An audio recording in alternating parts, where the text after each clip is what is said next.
To all.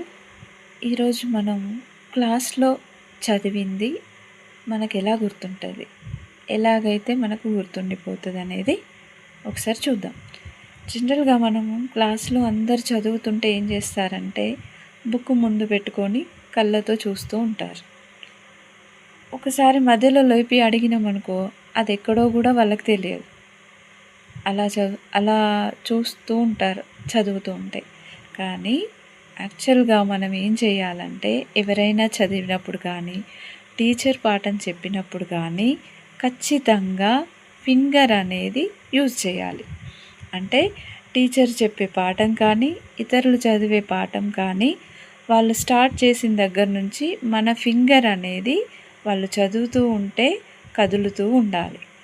అలాంటప్పుడు ఏమవుతుందంటే ఎప్పుడైతే నీ ఫింగర్ అనేది లైన్ వెంబడి కదులుతూ ఉంటుందో అప్పుడు నీ కళ్ళు కూడా ఫింగర్తో పాటుగా కదులుతూ ఉంటాయి.